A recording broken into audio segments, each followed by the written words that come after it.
خواتي خواتاتي مساء الخير عليكم بونسوار تو الموند اهلا وسهلا مرحبا بكم واش راكم يا جماعه الخير بونزوار ولا bonjour tout le monde.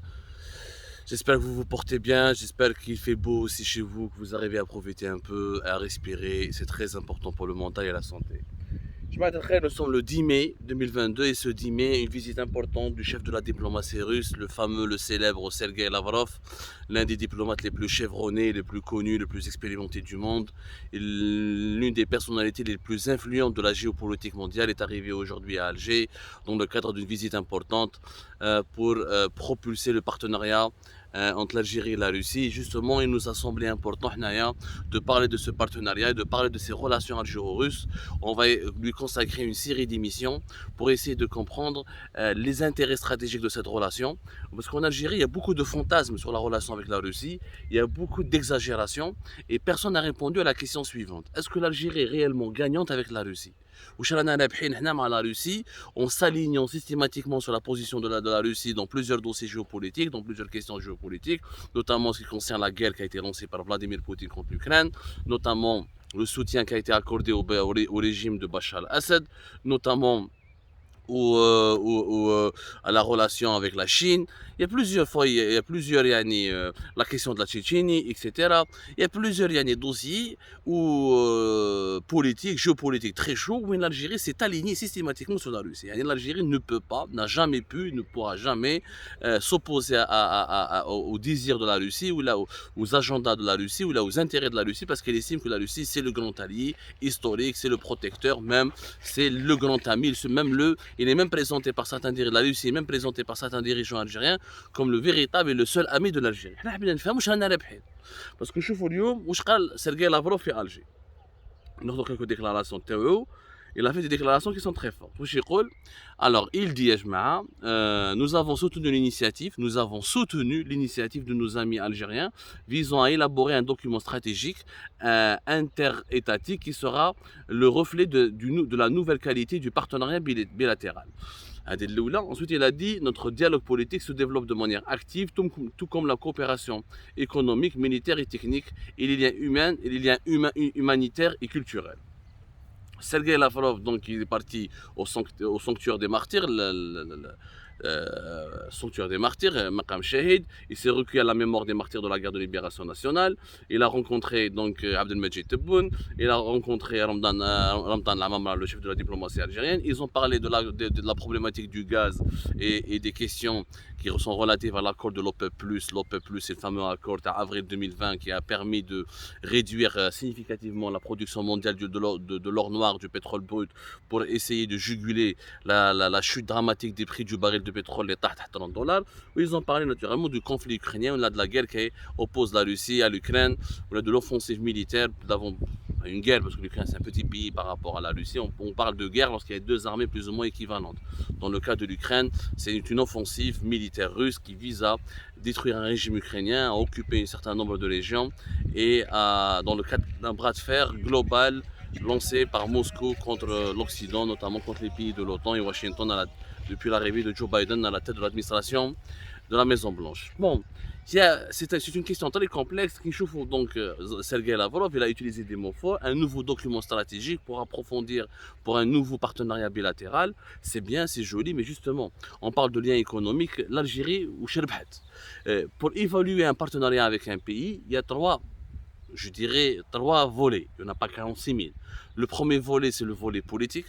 C'est-à-dire, est-ce que les deux pays s'entendent? Est-ce que les deux pays se soutiennent mutuellement? Est-ce que les deux pays partagent des valeurs communes? Est-ce que les deux pays, sur des questions internationales, ont les mêmes positions? Dans ce cadre-là,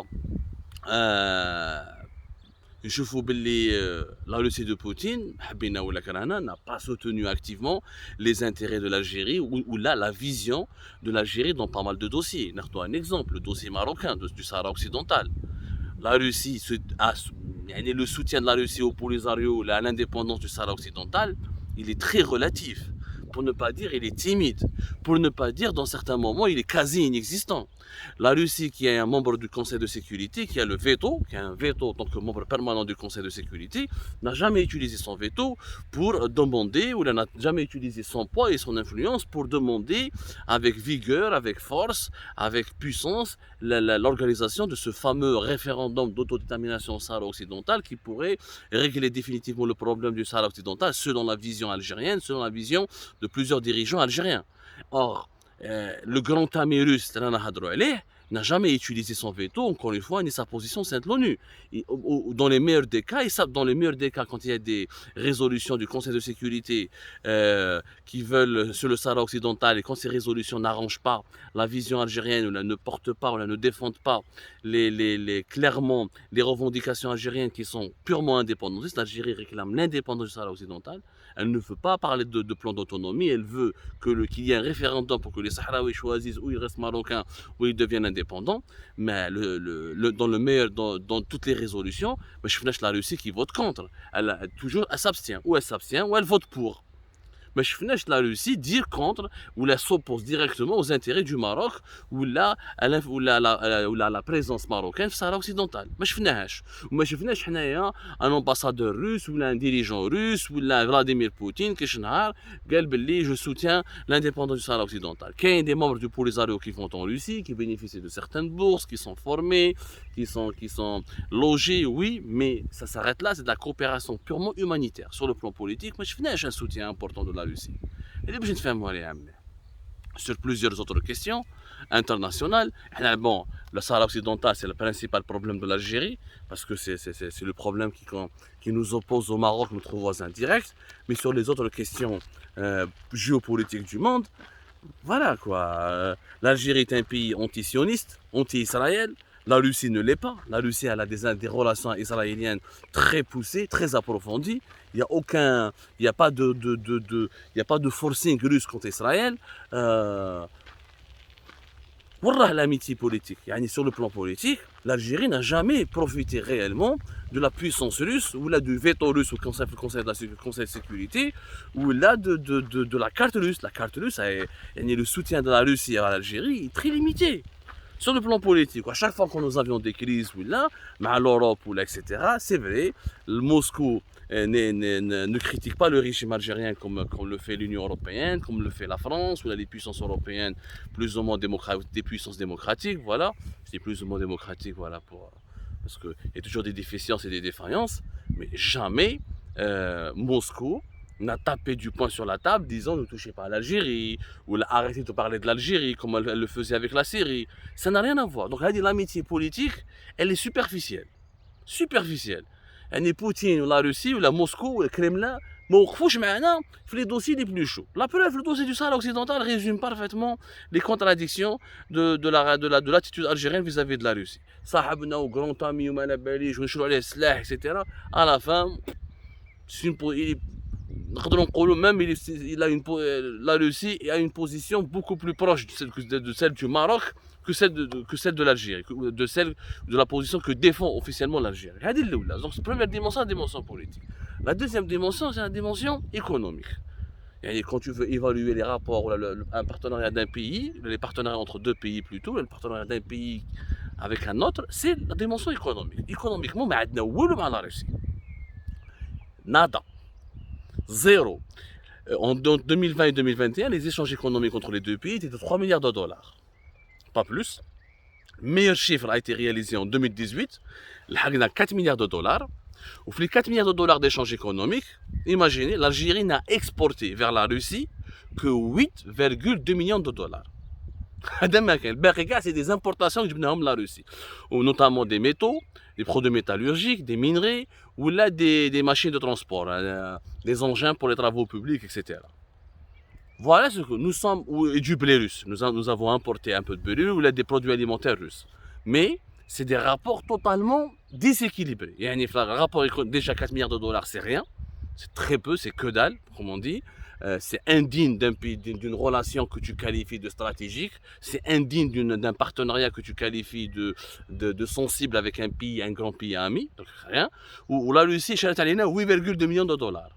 يعني 8,2 millions de dollars بالك la Mauritanie ولا المالي ولا le Niger des pays beaucoup plus pauvres des voisins يقدروا يشروا علينا plus باش نتفاهموا مليح. Donc économiquement ما رانا رابحين والو.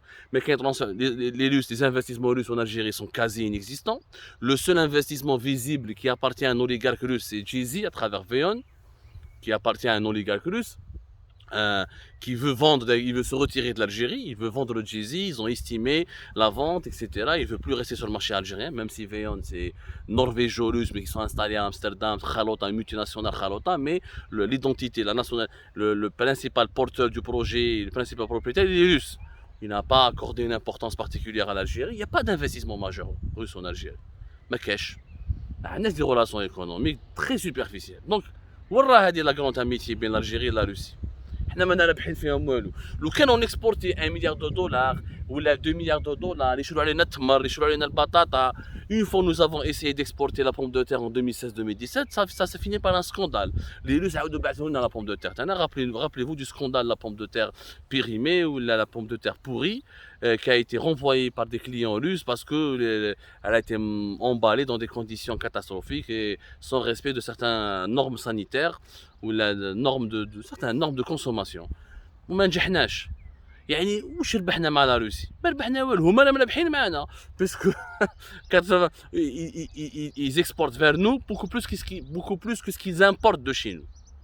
هذه الاولى. دونك ما ربحنا والو، ما كاين ترانسفير دو تكنولوجي، ما تعلمنا على حاجه على لي روس، ما ربحنا عليهم alors qu'ils ont un savoir-faire avéré dans les nouvelles technologies, dans la cybersécurité, dans l'industrie lourde, dans certains types de l'industrie lourde comme la sidérurgie ou là dans certaines fabrications d'équipements de transport ou là ما ربحنا والو. Grande désillusion. Et c'est le projet peut-être qui illustre réellement l'inutilité de ce partenariat ou le caractère superficiel de ce partenariat entre l'Algérie et la Russie. Le vaccin Sputnik, en 2020, l'Algérie devait le fabriquer, devait être parmi les premiers pays qui le fabriquaient. Ben, les Russes n'ont pas accepté. Il y a eu des discussions avec un homme d'affaires privé. C'est un groupe privé, un homme d'affaires. Les autorités algériennes, ils ont imposé aux Russes Saïdal. C'est Saïdal qui doit le fabriquer dans une unité Santena. Ils ont fait quelques négociations. Les Russes se sont retirés. Chef les Saïdal n'étaient pas, alors ils ne sont pas à la hauteur. Saïdal, voilà. Le Sputnik n'a jamais été assemblé ou produit localement en Algérie. L'Algérie donc s'est rabattue ensuite sur le vaccin chinois à partir de 2021 pour rattraper le retard qu'elle avait accumulé. Et le vaccin Sputnik, et les quantités, la Russie a donné généreusement ou l'a distribué beaucoup plus facilement du vaccin Sputnik durant la pandémie de la Covid-19 à des pays comme la Turquie, à l'Argentine, à l'Inde, à des pays africains, comme l'Angola. L'Égypte avec une facilité beaucoup plus déconcertante, alors que l'Algérie n'a pas bénéficié d'un traitement de faveur. La Russie ne nous a accordé aucun traitement de faveur pendant la pandémie de la Covid-19. ما حبوش même pas يخدموه معنا. Le vaccin تاعهم Sputnik. Donc, يا جماعة وين راه البارتناريا استراتيجيك؟ مانا رابحين والو معاهم. يبقى la dimension militaire. La dimension militaire, c'est le troisième aspect important à travers lequel tu peux évaluer l'importance des partenariats entre les deux pays. Sur le plan militaire, oui. Nous sommes l'un des plus importants clients de la Russie. Il y a des clients beaucoup plus importants. L'Inde est un client beaucoup plus important. Mais sur le continent africain, nous sommes le client le plus important. Nous achetons 80% de notre armement, pratiquement, si ce n'est pas 85%, depuis la Russie. Mais, شكون اللي راهو رابح؟ هما ماشي حنايا. حنا واش رانا رابحين؟ حنا رانا نشرو في السلاح ونبيعوه لهم. حنا نشرو في السلاح بلوتو نخدموا به. هما راهم يبيعوا لنا في السلاح. رانا نرفهوا فيهم.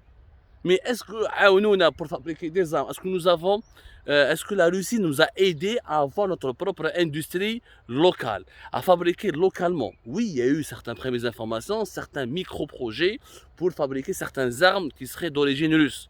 Mais ça reste des micro-projets qui n'ont jamais permis à l'industrie militaire algérienne d'émerger et de pouvoir exporter à l'étranger. Les Russes, dans nos relations militaires, sont totalement gagnants. Totalement gagnants. Ils doivent le drame, ils doivent les gros budgets, D'ailleurs, c'est même pas, on n'a pas, d'ailleurs, on n'a aucun chiffre précis. Chaque année, on annonce des acquisitions, des contrats d'armement importants entre l'Algérie et la Russie. Des fois, c'est 2, des fois, c'est 3, des fois, c'est 4, des fois, c'est moins, mais 2, 3, 4 milliards de dollars, mais on n'a jamais le chiffre précis. D'ailleurs, avec le boycott en ce moment actuel international et monétaire de la Russie, comment l'armée algérienne est en train d'acheter les armes russes, avec quelle monnaie? Parce que le dollar et le SWIFT, la Russie, elle est déconnectée du système économique mondial. Est-ce qu'elle l'achète en rouble? Est-ce qu'elle vend avec de la monnaie chinoise? Est-ce qu'elle l'achète en... Il n'y a aucune transparence. Il n'y a vraiment aucune transparence. Mais la question se pose. Moi, je n'ai pas de réponse. Hein. J'essaie de comprendre. On est en train de faire des enquêtes. Nous, on essaie de... Quand on n'a pas de réponse, quand on n'a pas d'information, on le dit. Je préfère le dire plutôt que de vous donner une fausse information pour vous tromper ou là vous induire en erreur. Donc, le partenariat stratégique avec la Russie, mais cache, il n'y a rien de stratégique finalement. Il n'y a absolument rien, il n'y a que du symbole. C'est vrai qu'il y a de l'histoire. C'est vrai que l'URSS, depuis l'indépendance du pays, nous avons eu un partenariat stratégique. On a des coopérants étrangers, on a des formateurs, on a pour la formation des militaires, on a pour la formation des enseignants, on a pour se lancer dans l'industrie lourde, oui, les années 60, 70, 80. Oui, là c'était le grand ami, l'URSS à l'époque de l'Union soviétique. Mais depuis les années 90, depuis la chute de l'Union soviétique, il n'y a aucun partenariat stratégique réellement. C'est un partenariat politique qui s'appuie sur le passé, sur le poids des symboles, qui est essentiellement technique, la coopération technique militaire, des exercices communs, c'est que récent, entre les deux armées, et nous sommes l'un des meilleurs clients de la Russie. Ok, nada, rien du tout. Sur le plan économique et politique, je vous ai donné des exemples, nada, rien du tout. Et le plan scientifique, nada, rien du tout, parce que nous ne même pas pour le vaccin Sputnik. Donc, la Russie, c'est la meilleure alliée de l'Algérie. C'est la puissance qui peut nous apporter des solutions. C'est comment les Russes nous ont aidés à surmonter les crises que nous avons vécues, que ce soit économique ou la financière, sociale ou la politique. Rien. C'est vrai que la Russie ne soutient, elle est contre l'ingérence européenne occidentale en Algérie, elle peut être un soutien. Mais est-ce qu'elle peut être un barrage contre des tentatives de déstabilisation de l'Algérie? Ça, on n'en a aucune réponse. On n'a pas la certitude que Poutine va vouloir sauver le régime algérien comme il a sauvé le régime syrien. C'est deux cas différents. كاين des Algériens qui disent ما نخافوش وكلش ما يصرى بينا عندنا مشكل مع même le Maroc مع إسرائيل vont nous attaquer, la Russie va nous aider, va nous soutenir.